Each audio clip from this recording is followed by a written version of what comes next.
When someone enlists in the U.S. military, they're sacrificing a lot, including holding off on getting married, starting a family, and above all else, knowing they may have to give the ultimate sacrifice. All of that can weigh on a person physically, mentally, and spiritually. As we continue with Veterans Voices, we focus on not one, but three men who have the responsibility of counseling and ministering to our brave men and women, helping them become the healthiest and most well-balanced member of our armed forces they can be. At first glance, you'd say David Johnson's uniform looks like any other. That's unless you took a closer look. That familiar symbol indicates David Johnson is the state chaplain for the North Dakota National Guard. All told, his military career spans 31 years.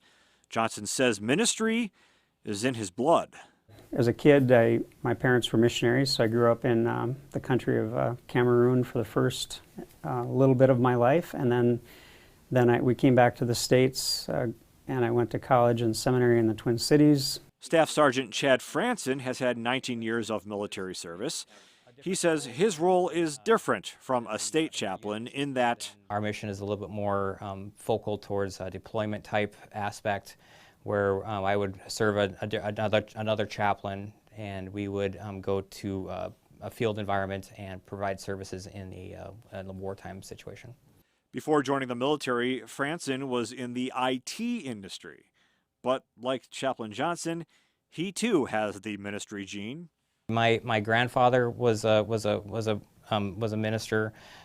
We every Sunday we would go to church. I was very active within our community in the church. While he didn't have any prior military experience, Monsignor Chad Geon of the Diocese of Bismarck has been serving as chaplain for the Guard for 10 years. Chaplain Geon first approached Chaplain Johnson and was eventually permitted to take on the role of chaplain by Bishop David Kagan. Geon's reason for asking was simple. There were no priests serving the Guard at the time. Thinking as a Catholic, soldiers being able to receive the Eucharist, being able to have their confessions heard before they go into life-threatening circumstances, or to receive the anointing of the sick in the event of being wounded, it seemed that that's something that one of us should be willing to step up and do. And I wasn't alone. There were others also who were interested.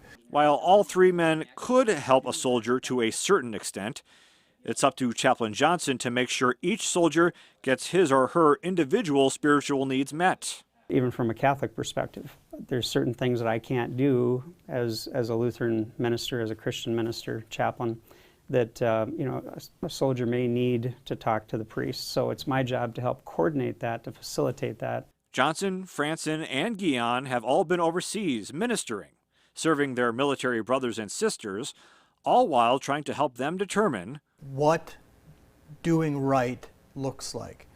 Obviously, nobody puts their mind in neutral when they enter into the military. At the same time, the only way that the military, any military, can function is if those who are designated to do a particular job are willing and able to do the job when they're asked to. And if I can make a difference and help those soldiers through their time or when they struggle, then this is where I should be. It's hard to put into words, but it's a unique and amazing ministry. A ministry all three men say they are blessed to carry out pro Deo et Patria, for God and country. The Office of the Chaplain also offers crisis intervention support, marriage enrichment training, and deployment support for soldiers and their families.